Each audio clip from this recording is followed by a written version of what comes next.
Hello दोस्तों, मैं अनिल डाबी दीक्षा online classes में आपका हार्दिक स्वागत करता हूं। आज हम कक्षा 10 की गणित का समांतर श्रेणी टॉपिक पढ़ने जा रहे हैं। और समांतर श्रेणी आपके कक्षा 10 में 5वीं प्रश्नावली है। समांतर श्रेणी क्या होती है? जैसे बहुत सारी श्रेणियां होती है, लेकिन उस श्रेणी में जिस श्रेणी में दो क्रमागत पदों में अंतर समान हो, उस श्रेणी को हम क्या कहते हैं? समांतर श्रेणी। जैसे 2, 4, 6, 8, 10 ये एक श्रेणी है, लेकिन ये समांतर श्रेणी कब होगी? जब हम किन्हीं क्रमागत दो पदों का अंतर देखें तो वो क्या हो? समान हो, तभी हम इस श्रेणी को क्या कह सकते हैं? एक समांतर श्रेणी कह सकते हैं। जैसे इन दोनों का हम देखें अंतर तो कितना आता है? कितना आता है? 2 आता है। इन दोनों का अंतर देखें हम तो कितना अंतर आता है? 2 आता है। और इन दोनों का अंतर देखें तो कितना आता है? 2 आता है। इसका मतलब कि सारों में क्या है? अंतर समान है, इसलिए इसको हम क्या कह सकते हैं कि एक समांतर श्रेणी है। ठीक है। अब समांतर श्रेणी क्या नहीं हो सकती है? कौन नहीं हो सकती है? जिसमें दो क्रमागत पदों का अंतर क्या नहीं होना चाहिए? समान नहीं होना चाहिए। जैसे अगर मैं लिखूं 2, 5, 7, 10 ये एक श्रेणी है, लेकिन ये समांतर श्रेणी नहीं है। क्यों नहीं है? क्योंकि देखो इन दोनों का अगर हम अंतर देखें तो वो कितना आता है? 3। और इन दोनों का अंतर देखें हम तो वो कितना आता है? 2। और इन दोनों का हम अंतर देखें तो वो कितना आता है? 3। तो देखो यहाँ तो 3 है, यहाँ 2 है अंतर, और यहाँ 3 है, इसलिए ये एक समांतर श्रेणी नहीं है। हम इसको समांतर श्रेणी नहीं कह सकते हैं। समांतर श्रेणी वही होगी जिसके क्रमागत दो पदों का अंतर पूरी श्रेणी में क्या होना चाहिए? समान होना चाहिए। अब समांतर श्रेणी को हम दर्शाते हैं A1, A2, A3, A4, A5 और ऐसे ही अगर n तक पद है तो an पद तक हम इसको ऐसे दर्शाते हैं। इसका जो पहला पद है, पहली संख्या रहेगी उसको हम बोलते हैं इसका प्रथम पद। प्रथम पद ये इसका द्वितीय पद, तृतीय पद, चतुर्थ पद, ऐसे ही आगे बढ़ता जाएगा। ठीक है। अब देखो इस समांतर श्रेणी में हम समांतर अंतर कैसे निकालते हैं?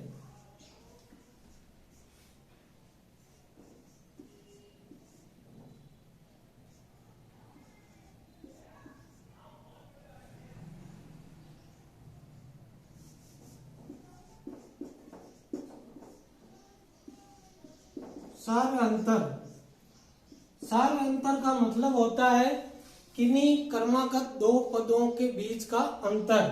वो हम कैसे निकालेंगे? वो हम निकाल सकते हैं समांतर श्रेणी के किसी भी अगले पद में से पिछला पद घटाकर हम क्या निकाल सकते हैं? सार्व अंतर निकाल सकते हैं। इस सार्व अंतर को d से डिनोट करते हैं। स्मॉल d से डिनोट किया जाता है। और इसको कैसे निकाला जाता है? दूसरा पद माइनस पहला पद, या हम कोई सा भी पद अगला वाला पद लेकर उसमें से पिछले वाला पद अगर हम घटाएं तो हमें क्या प्राप्त होगा? सार्व अंतर प्राप्त होगा। जैसे हम एक एग्जांपल लेकर देखते हैं कि इसको कैसे निकालते हैं। हम एक समांतर श्रेणी लेते हैं, जैसे 8, 16, 24, 32, ये एक समांतर श्रेणी है। इसका प्रथम पद हम निकालें तो प्रथम पद क्या होगा? इसका प्रथम पद, और इसको हम a से डिनोट करते हैं, वो इसका पहली संख्या है। समांतर श्रेणी के जो पहले लिखी होगी संख्या वो इसका प्रथम पद कहलाएगी। तो वो इसका कितना है? 8। ठीक है। अब हम निकालेंगे सार्व अंतर। अब सार्व अंतर कैसे ज्ञात करते हैं? अभी बताया था। सार्व अंतर को स्मॉल डी से डिनोट करते हैं और इसका जो सूत्र होता है वो a2 माइनस a1 या पहले पद में से दूसरे पद में से माइनस करेंगे पहला पद। ठीक है, तो देखो इसका पहला पद तो 8 है, दूसरा पद 16 है, तो हम 16 में से घटाएंगे 8 को, तो कितना बचेगा 8। तो इसका सार में अंतर कितना आया 8 आया। ठीक है, ऐसे ही हम आगे और भी देखेंगे क्वेश्चनों को और हम ज्ञात करेंगे कि कैसे प्रथम पद निकाले और कैसे सार में अंतर निकाले। ठीक है,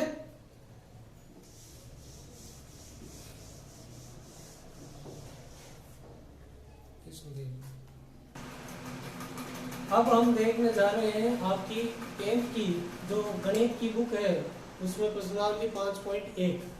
ठीक है, 5.1 का पहला क्वेश्चन है आपके निम्नलिखित समांतर श्रेणियों का प्रथम पद सार में अंतर ज्ञात कीजिए। ठीक है, तो मैं इसमें से पहला क्वेश्चन और तीसरा क्वेश्चन ले रहा हूं, दूसरा क्वेश्चन आप स्वयं करने की कोशिश करना।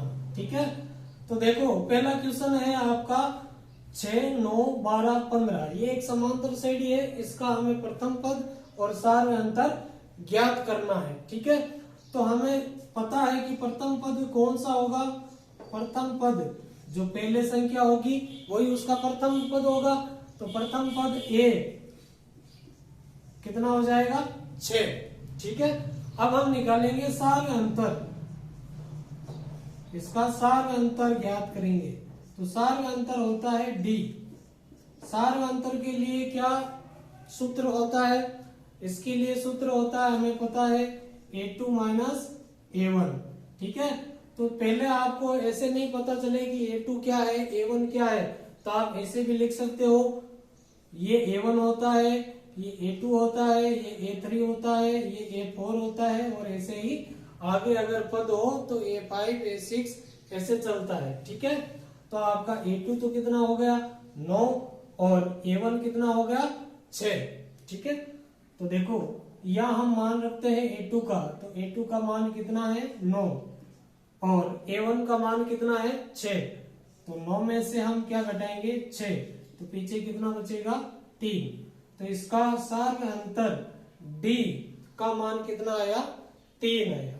ठीक है, ऐसे ही आप दूसरा क्वेश्चन करने की कोशिश करना।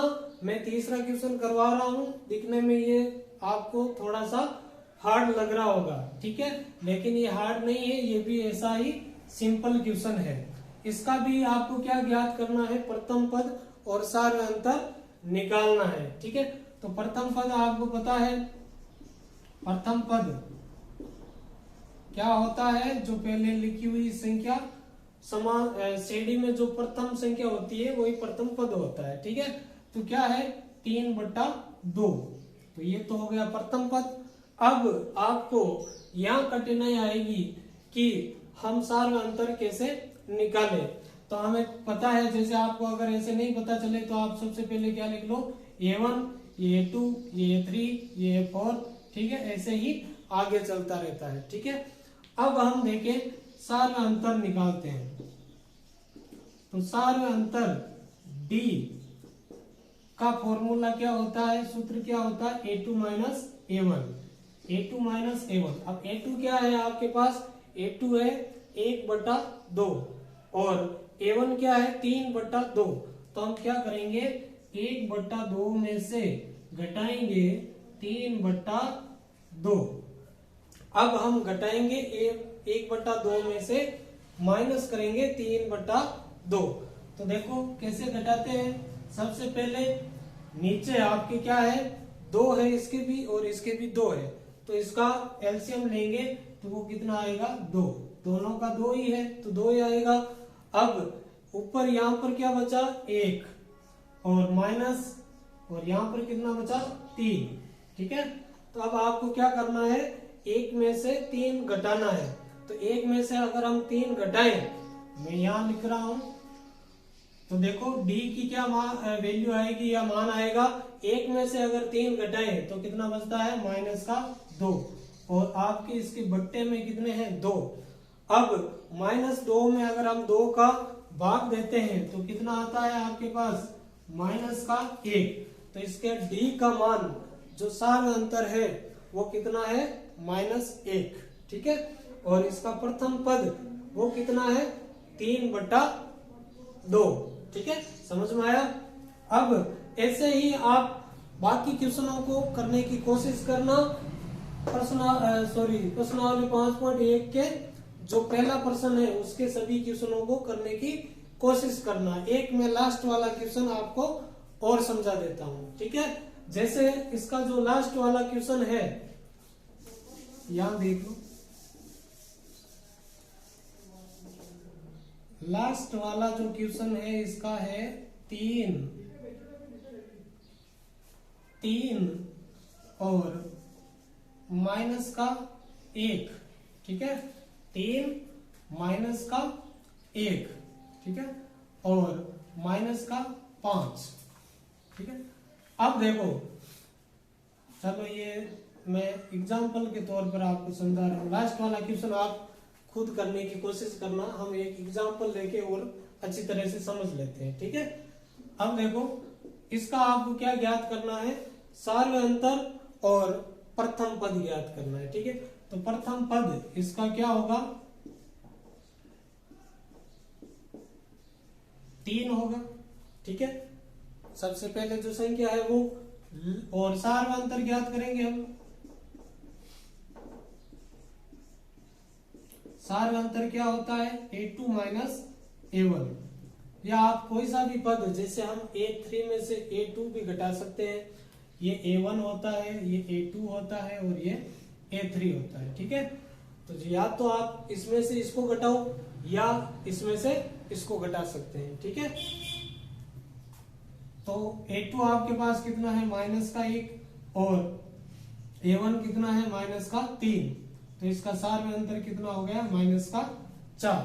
ठीक है, ये क्वेश्चन मैं एग्जाम्पल के तौर पर आपको समझा रहा हूं। ऐसा ही क्वेश्चन प्रश्न नंबर 1 में सबसे लास्ट में आपको मिलेगा, वो आपको खुद को करना है।